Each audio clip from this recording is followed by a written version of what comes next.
Standards will still be important. Learning progressions will be important.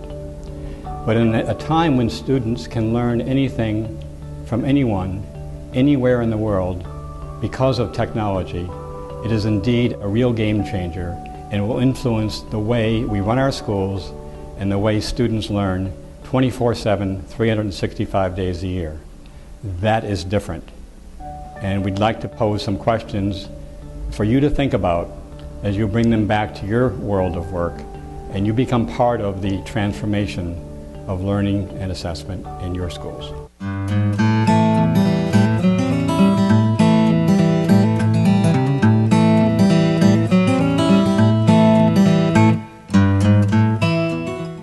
We've always paid lip service to teaching students critical thinking skills, but in a world where content is everywhere and free and accessible, we need to help our students develop the ability to think critically, to think logically, to examine the validity of a statement, to do some research to provide evidence for the validity or reliability.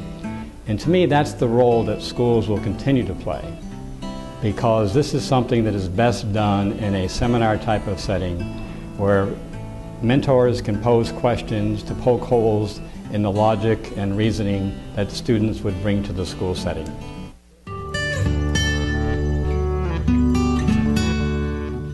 Well, the short answer is no, because one-to-one tutoring against the highest standards with good questioning techniques is second to none.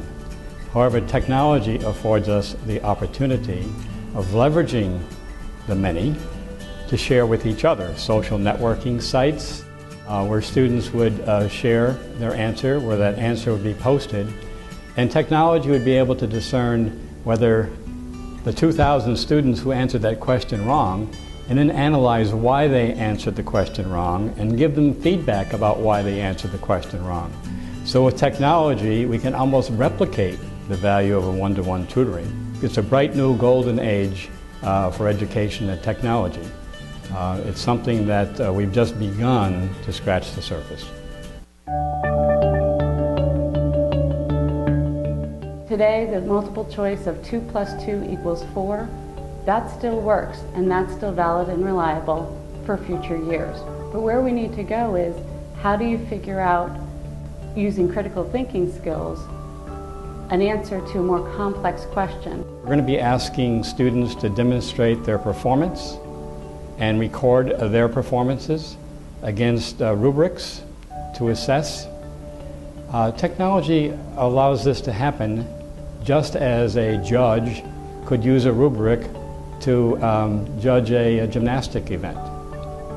So rubrics will become even more important to help us guide and decide what knowledge, what performances are most notable and worthy and can be assessed in the best ways using technology.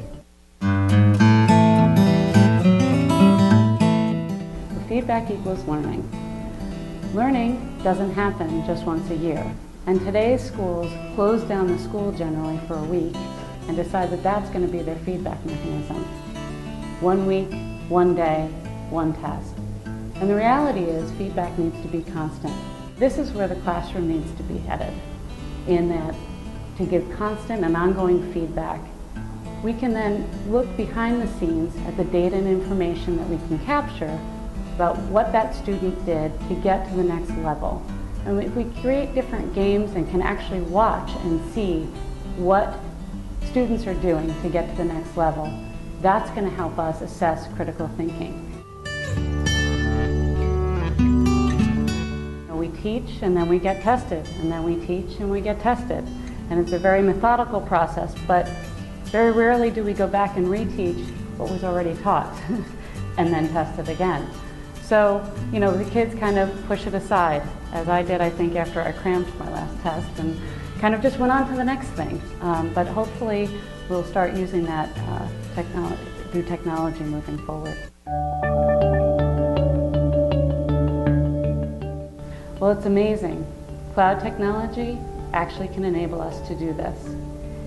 If you take cloud technology and organize it in such a way, students will be able to post not only their test scores from multiple choice or constructed response, which are still very critical and important based on those standards that we have, but then they can also post their videos that they create and any other content that they feel might be relevant for the school to see. Then, with all these organized clouds, that each personal cloud that each student has, the schools will be able to go and retrieve that information and try to find students that fit to what they want. Knowledge, information is accelerating at a pace never known before. New knowledge is created every day, new advances in medicine every day, new advances in learning every day.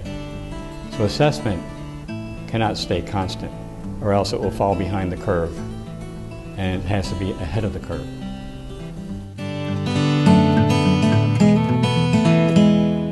With the technology that's out there, we really can watch how students learn and understand that behavior. And through that understanding, we can gain our own insights and understanding as to what else we can do as educators to make a difference for that student. And I think that's the most exciting thing moving forward. Join us at the conference in October, and we'll explore this vast new uncharted terrain together.